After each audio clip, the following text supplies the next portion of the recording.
Shalom, everybody. Welcome back to the Baal HaSulam's Matan Torah with commentary by Rebbe Avraham Morechai Gottlieb.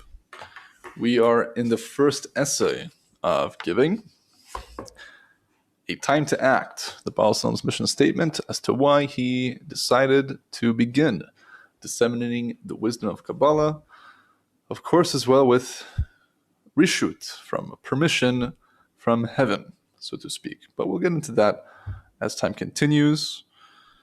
Last time we spoke about particularly how the dissemination of falsehood and nonsense by way of inauthentic authors was amongst the main intentions and reasons for the Baal HaSulam to combat and bring his authentic Kabbalah to the masses, as there needed to be a great light to battle the great darkness of the time, and arguably even more so today. Just going to open up the live stream here in case there's any viewers and listeners with questions.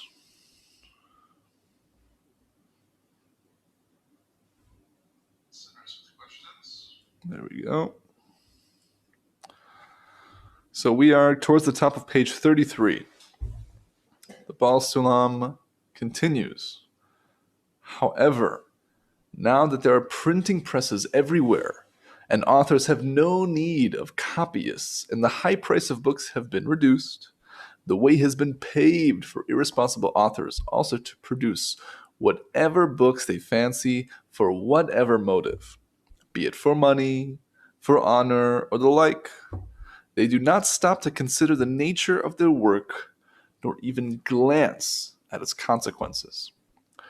The Rebbe Shlita says on this, since these irresponsible authors do everything only to fulfill their selfish desires, naturally they are not interested in the consequences of their actions or the authenticity of their deeds.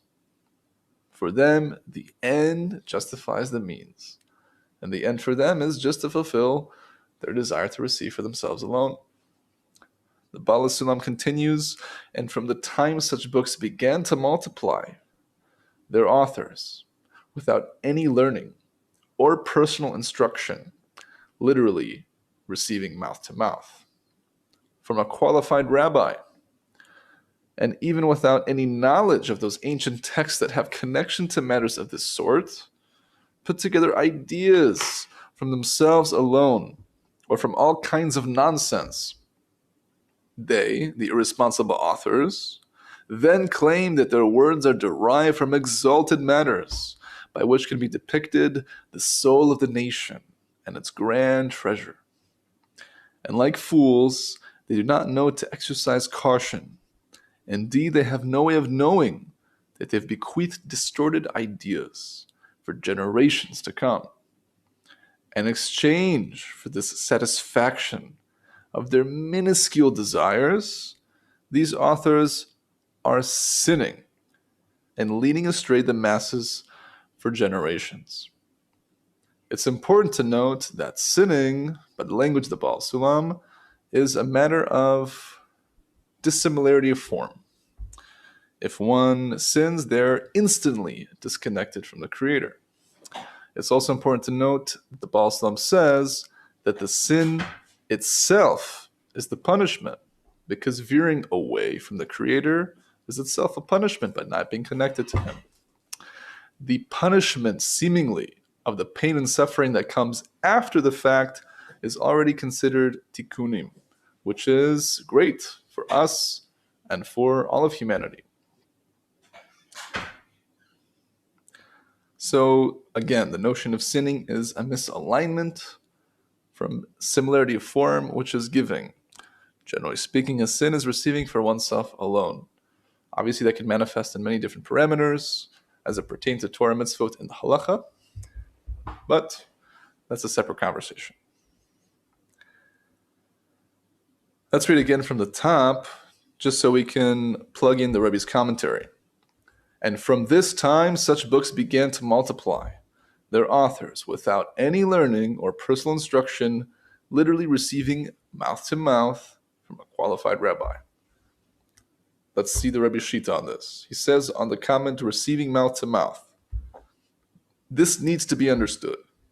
What is the concept of mouth to mouth? For surely it would seem that the transmission of wisdom should be from mouth to ear. The source of this is in Numbers, or Bamidbar, 12, 7, and 8. Quote, not so my servant Moshe. He is faithful in all my house. With him I speak mouth to mouth, clearly and not in riddles. And he beholds the form of God. The holy Or HaChaim, otherwise Rabbi Chaim ben Attar, explains that the spiritual and material are two complete opposites. For the one is characterized by giving and perfection, and the other by receiving and lack. If a prophet is not prepared for both these opposites, the prophet can go insane. In this case, there's a difference between something coming from the mouth of God and something coming from the mouth of the prophet, who is still influenced by the material world. This was not so in the case of Moshe, who was extremely refined and whose physical form was equal to his spiritual form. Thus, there was no gap between an idea coming from God's mouth and an idea coming from Moshe's mouth, so that his speech was truly equal to God's speech, because he was so bitul, so nullified, so humble, that he was 100% vessel for the message of the Creator, in contrast to other prophets who may have been 50%, 90%, 10%.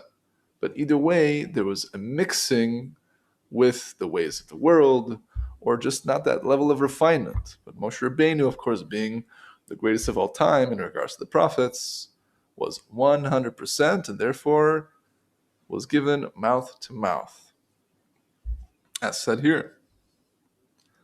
And that is the intention behind mouth to mouth, says the Rebbe Shita. That is, that there was no gap between his mouth and the other, being the mouth of the transmitter of wisdom and the mouth of the receiver. Now, I think it's important to look at the big picture in regards to this notion of receiving mouth to mouth, being that receiving mouth to mouth assumes, considering it also says right after that, from a qualified rabbi, meaning that we're receiving mouth to mouth from a qualified rabbi, ideally, is that this qualified rabbi himself received mouth to mouth, which means the qualified rabbi refined himself to the degree that he was able to nullify himself and therefore receive the utmost from his rabbi, who was able to nullify himself to the utmost to receive from his rabbi, so on and so forth, back to Moshe Rabbeinu, who was able to nullify himself completely in order to receive the direct word of the Creator. This is in contrast to teachers who, let's say, for example, in this generation, may receive plenty of information, but it might be more akin to mouth to ear, meaning they take in the information and relay it in their own form, but they're not necessarily following in the tradition and way of nullifying themselves, becoming bitul, and then receiving the information in such a way, because in truth it's more than information when one has this type of relationship with the rabbi. When one nullifies themselves to that degree, there is much more going on in terms of the soul's connection to each other. And the student can receive much more in such a fashion. But if the rabbi can do this, meaning be humble enough and refine themselves enough to properly receive from their rabbi, then that's a good qualification in terms of choosing for oneself a master to nullify oneself to.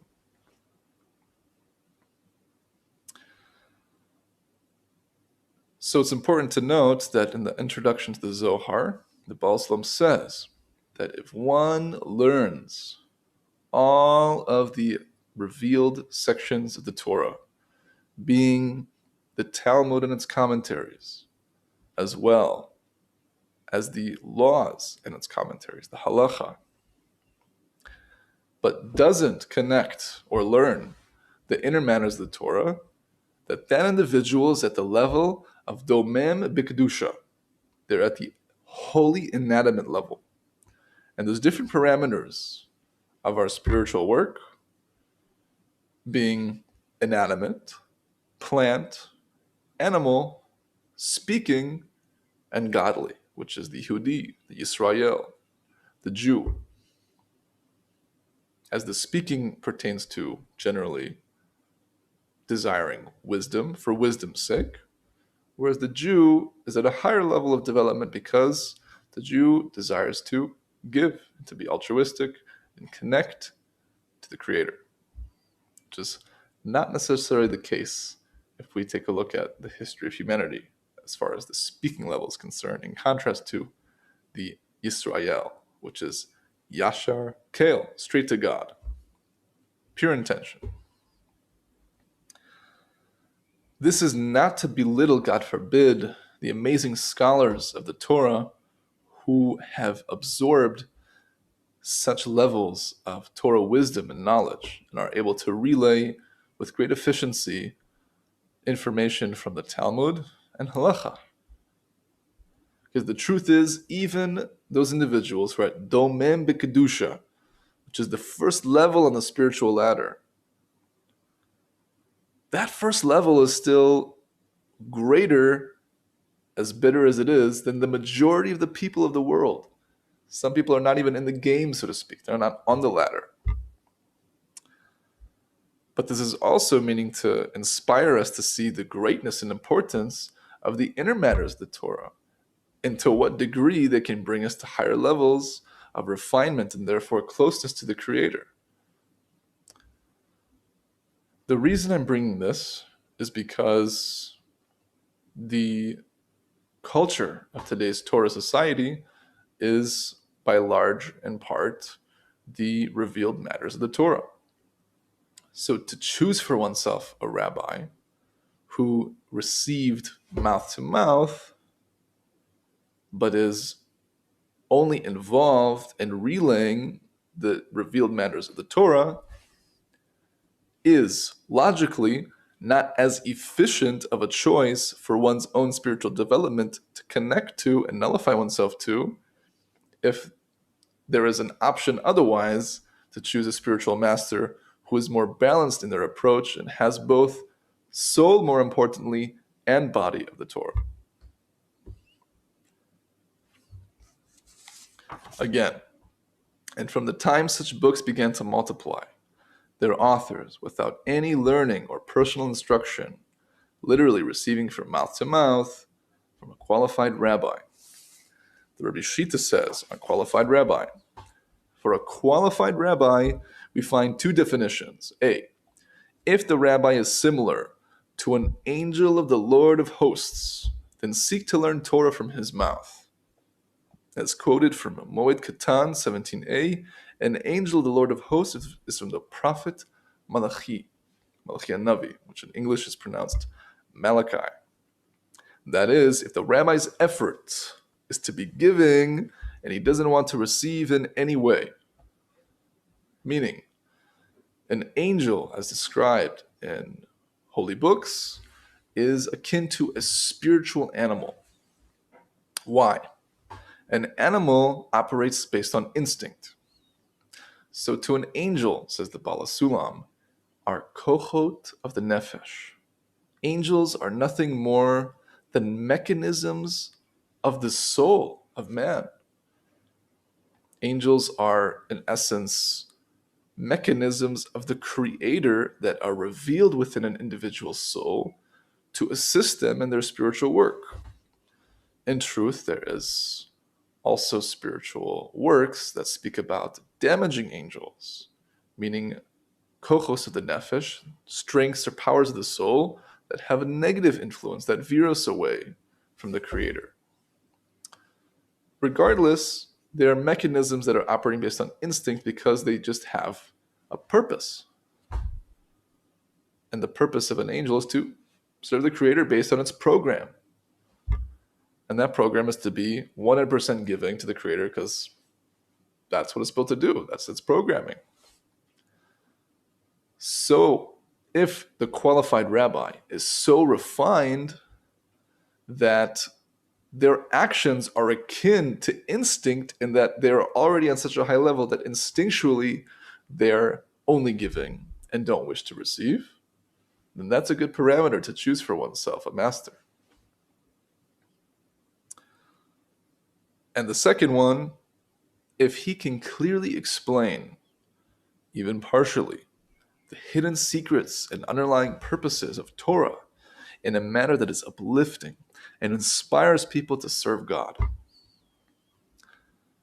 The Baal HaSulam says in one of his essays that the greatest prophets are ones who can relay their information and wisdom to the lowest individuals. Meaning greatness is based on the ability to uplift even the lowest individuals, particularly them, ideally. This means to say that a lesser prophet, meaning someone who only is experiencing personal prophecy, in contrast to the great prophets that are in the canon of Tanakh, being Yechezkel, Yirmiyahu, Yeshayahu, and so forth.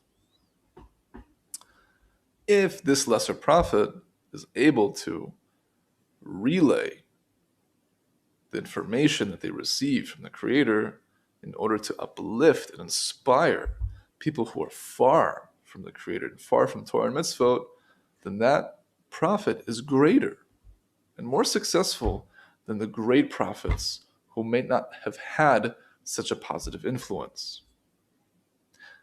I bring this in order to paint the picture of the greatness of the qualified rabbi. So too, the same way the greatness of the prophet is based on the ability to relay the information to the lowest of people, so too the qualified rabbi should be based on their ability to inspire and uplift even the lowest of individuals who are furthest from the Torah and the mitzvot. God willing, we should all be able to connect to such qualified rabbis, qualified spiritual masters. The Rebbe Shita says that one should ideally choose for themselves a spiritual master who has filled all levels of their soul and completed their tikkun, meaning nefesh, ruach, neshama, chaya, yechida, the 5 levels of the soul, meaning completed all of them. He also says in the same comment that if we were to hold to such a standard, no one would teach and no one would choose for themselves a rabbi. Because let's be real, there is such a thing called Yeridot Hadorot. There's a dissension of the generation, meaning we are lower than the generations prior, which also means we have greater potential because we're more coarse, but that's a side note. So because we're lower, generally speaking, that means that there's not as many tzaddikim and refined people at such high levels of fully being corrected. So he says, at the very least, someone should choose someone that is at least trying to attain the truth. Someone who is aware of the notion of the vekus and spiritual refinement and is trying with their utmost to reach these high spiritual levels and has at least made significant movement in this work.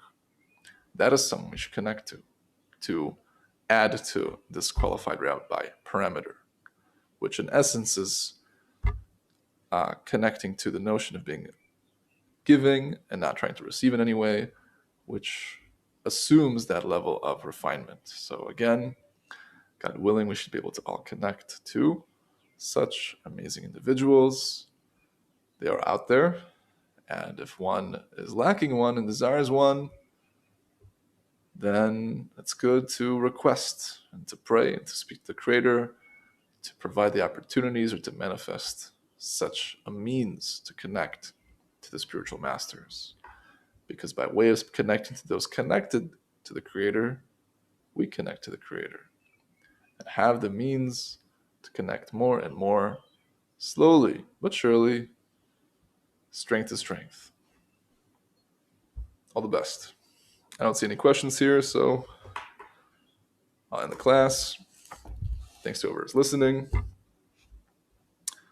Please share with family, friends, and loved ones, those who you believe will benefit from such learning, as it is a most important learning and most important information that is a great mitzvah to disseminate and spread. Kol Tuv. Thank you, Tzila. Side note, my grandmother's name is Tzilia. Probably the same thing. Great name. Thank you for joining the lessons. All the best.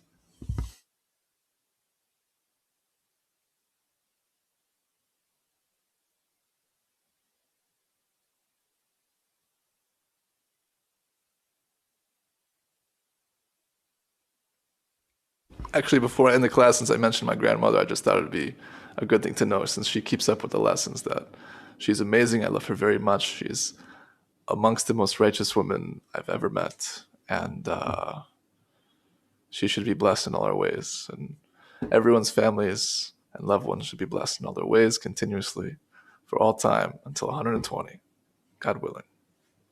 Kol Tuv.